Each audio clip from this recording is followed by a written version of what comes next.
from school. The headmaster entered the class with a slightly flushed face and a hard, homosick look in his eyes. Swaminath wished that he had been anywhere but there.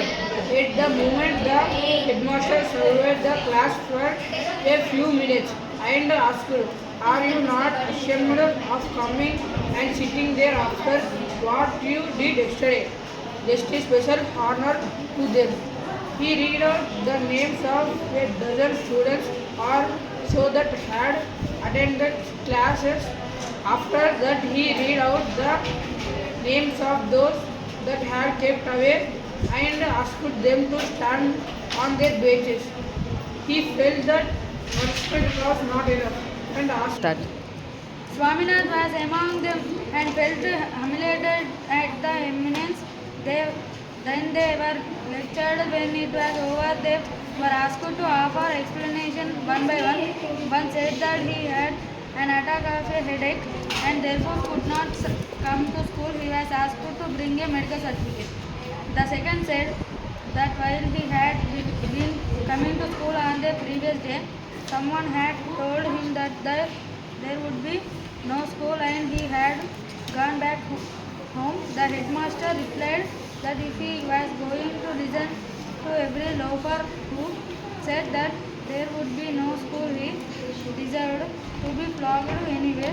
Why did he not come to school and verify? No answer. The punishment was pronounced. 10 days attendance cancelled. 2 rupees fine. The second said that while he had been coming to school on the previous day, someone had told him that there would be no school and he had gone back home. The headmaster replied that if he was going to listen to every loafer who said there would be no school, he deserved to be flogged. Anyway, why did he not come to school and verify? No answer. The punishment was pronounced. 10 days attended cancelled. 2 rupees fine and the whole day to be spent on the desk. The third day that he had on an attack of a headache. The fourth said that he had stomachache. The fifth said that his grandmother died suddenly just as he was starting for school. The headmaster asked him if he could bring a letter from his father.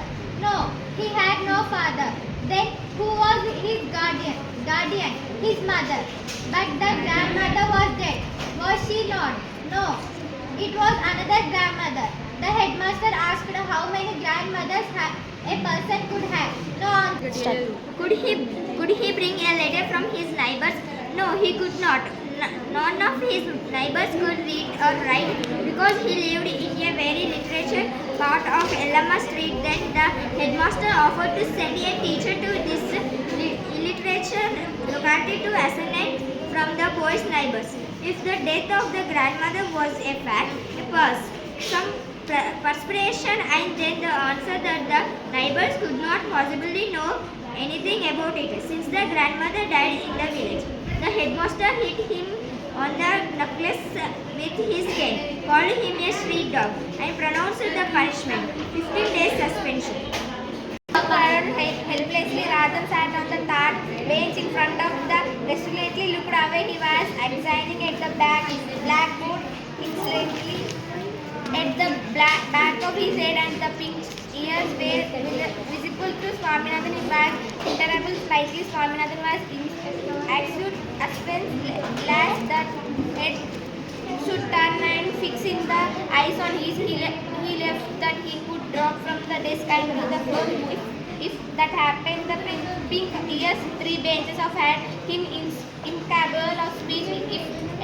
If only somebody could put a background between his eyes on those pink ears. He was deaf to the question that he headmaster was putting.